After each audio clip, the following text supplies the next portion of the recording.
Io ho amministrato la città di Treviso, ho sempre tenuto come primo obiettivo ricordare le generazioni del nostro passato e la nostra civiltà del popolo trevigiano e veneto. Io credo che il popolo trevigiano, che è andato a lavorare in tutto il mondo, ha portato con sé gli ideali, i principi e l'onestà che è sempre stata alla base della nostra gente.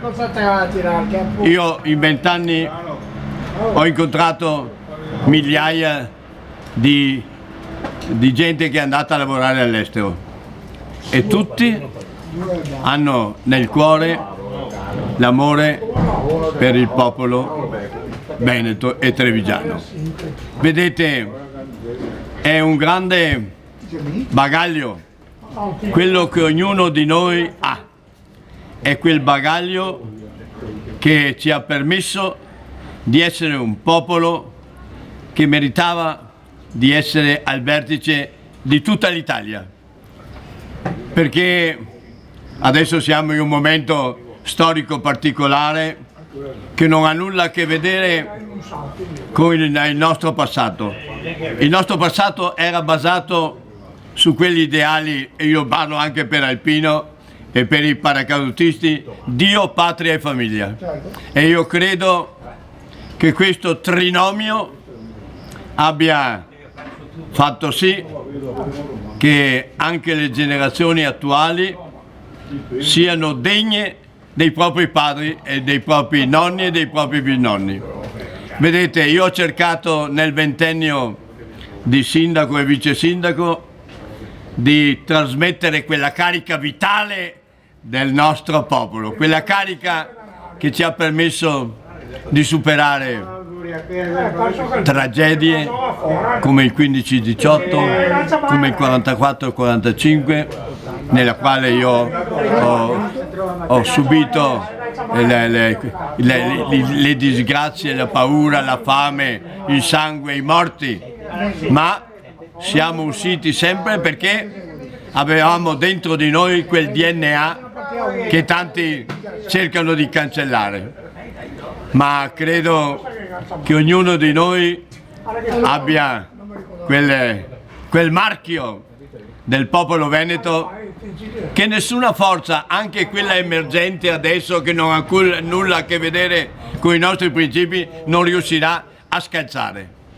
Quindi da queste pagine io dico al lettore: siate grati di questo autore che ha fatto ricordare il nostro passato, ma è un passato che è un ponte per il futuro. Vedete, io sono sicuro che il popolo veneto ha ancora molte arcate da fare in questo ponte verso il futuro, ma siamo operatori di pace, di amore, e quindi vedrete che questo ponte non crollerà mai, perché è un ponte che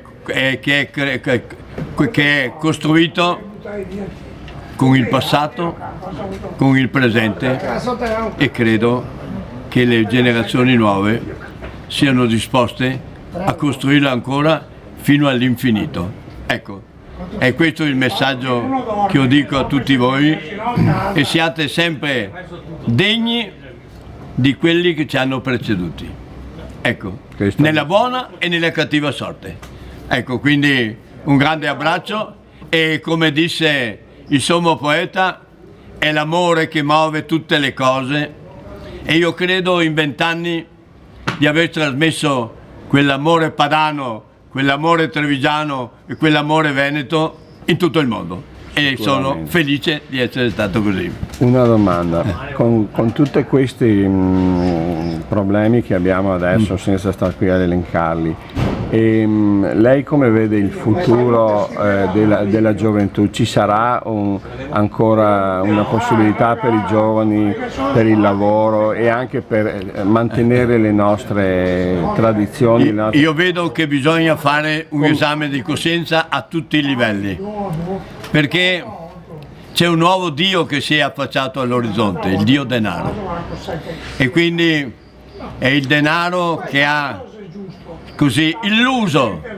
anche tanta gente, la quale sperava che con il denaro si superassero tutte le cose. Invece bisogna avere una volontà, bisogna sacrificare anche, perché il sacrificio porta a una vittoria, e io credo che questo sia il momento storico più difficile da quando io, parlo per me stesso, da quando io sono nato, ma bisogna inculcare ai giovani quei principi e quei ideali, perché adesso non c'è nessun punto di riferimento per i nostri giovani.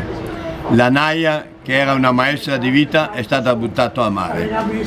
Anche la fede cristiana, a un dato momento vediamo che le chiese sono ancora abitate da tanti anziani, ma non vedo tanti giovani. Quindi io chiedo anche ai parroci e ai vescovi di scendere in mezzo al popolo e di trasmettere la lieta novella di Gesù bambino e di Gesù Cristo.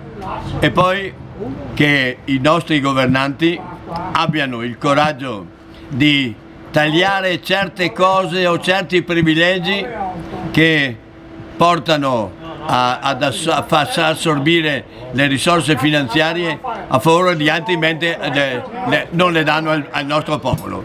Quindi un ripensamento generale, ma io credo che ci vorrà tanto tempo, ci vorranno tanti sacrifici, e anche i giovani, perché io ricevo ogni giorno i giovani, ma sapete che ogni tanto mi dicono sì, io vado a lavorare, ma vorrei essere libero il sabato e la domenica. Ecco, vedi, in questo momento, guarda, io ho fatto l'agricoltore, il contadino e il murer, li ho fatti tutti nella mia gioventù. Non ho mai abbandonato Manovale fa tanto a Malta, ecco.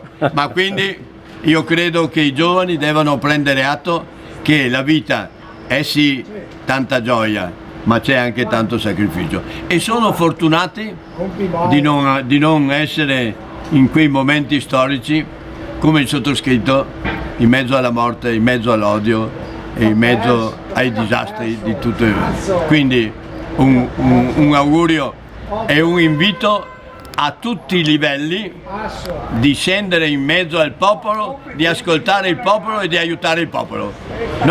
Il denaro deve essere l'ultima cosa, mentre adesso è il vertice. Ecco.